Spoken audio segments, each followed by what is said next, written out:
Hello everyone, Coming Clean here. Many players who are, or who are starting to become adults are regularly looking for games to play with their kids or younger relatives. I recently posted a video making a case for why Disney Infinity 3.0 is the ultimate Star Wars family gaming experience, and today I'm making a similar case for the Skylanders games. Let's get right into it.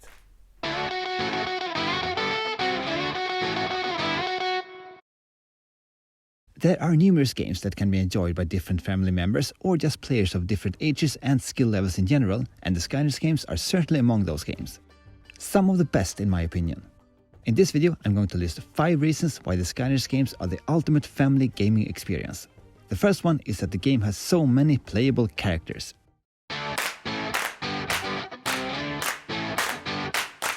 Not unique to the Skylanders games of course, but let's just say that any given game in the series has more playable characters than your average random video game.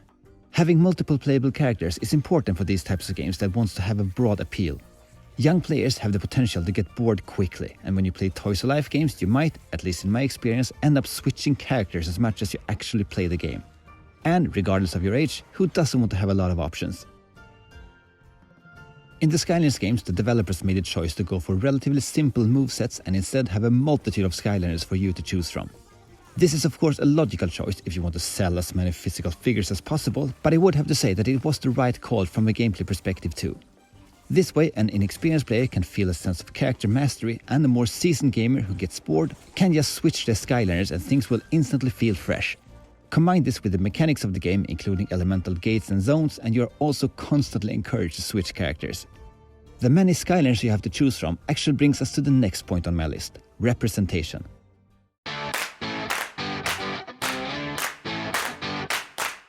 And now I'm about to get political on you guys.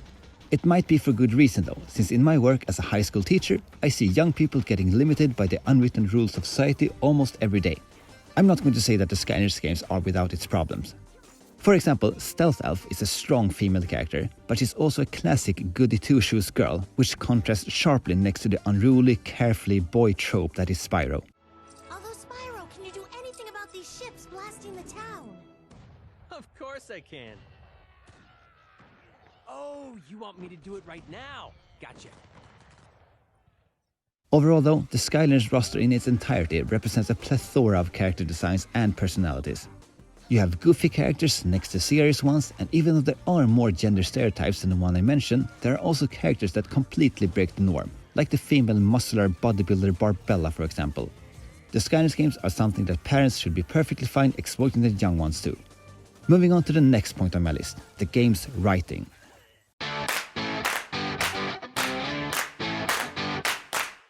I watch a lot of animated shows.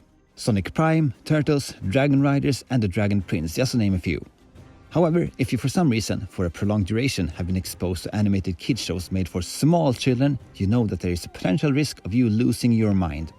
Luckily, most producers and writers are aware of this problem, which is why modern kids shows and movies are nuanced in the way that it can be enjoyed by older siblings and even grown-ups. You can probably think of a movie from your childhood that you rewatched in your teens or as an adult and enjoyed it in a completely different way. All this is true for video games too, and the family-friendly Skylanders games are no exception. You have a light-hearted story that is exciting yet never scary or overly dramatic, likable characters overall, and a villain, Chaos, that can be a real threat for the Skylanders but is also a comic relief character at the same time. The biggest draw, however, is definitely the writing, as the game is filled with puns and overall hilarious jokes that will sweep right by a younger player, but it also makes many of us older players long for the next cutscene or character interaction. You did it! So here's a prize and my respect, which you technically cannot see, but believe me, it's there. The interactions between Broccoli Guy and Chill Bill in the Skylanders Imaginates Arena are of course yet another example of this. That guy strike first, Broccoli Guy. How would the Skylander respond? Wait, don't answer that. I want to be surprised. Now we're moving on to the next point on my list, the Skylanders game's excellent nuanced control scheme.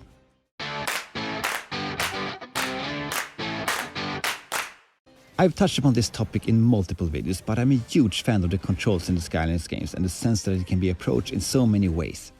Only 3 buttons for abilities are used, plus a jump button in the last 4 games, and it's a bit remarkable how the way you control your Skylanders can be so simple and complex at the same time. This in turn means that you can enjoy the game regardless if you care about exploring the intricacies of the characters you play or just want to mash some buttons. Even in the first game, Spyro's Adventure, there are a few sort of advanced mechanics with characters that at the same time can be approached in a very simple way. With Spyro, timing your ground pounds is crucial for maximizing your damage output, but running around spewing fireballs in all directions is also fun. Immobilizing stronger targets with your tornadoes as a tornado is very satisfying, but it's also fun to slide around all over the place with your main attack. All this makes for a gameplay that players of different experience levels can all have fun with. The same goes for every game in the series, and in the last game, Imaginators, there are several complex mechanics that can be used when abilities are combined with each other. Now we move on to the last point, the physical figures.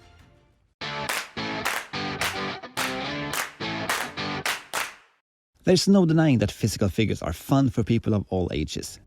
Collecting toys is a hobby for both children and grown-ups, and there has to be some reason why people pay an insane amount of money for amiibos only to put them on a shelf to collect dust.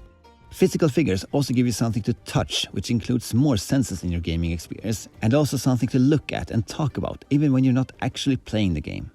There is no denying that the actual figures are part of the Skylanders experience for gamers both young and old. If you like this video, perhaps you'll also like the video where I discuss if the Eon Solid characters were a good idea or not. Watch it by clicking here.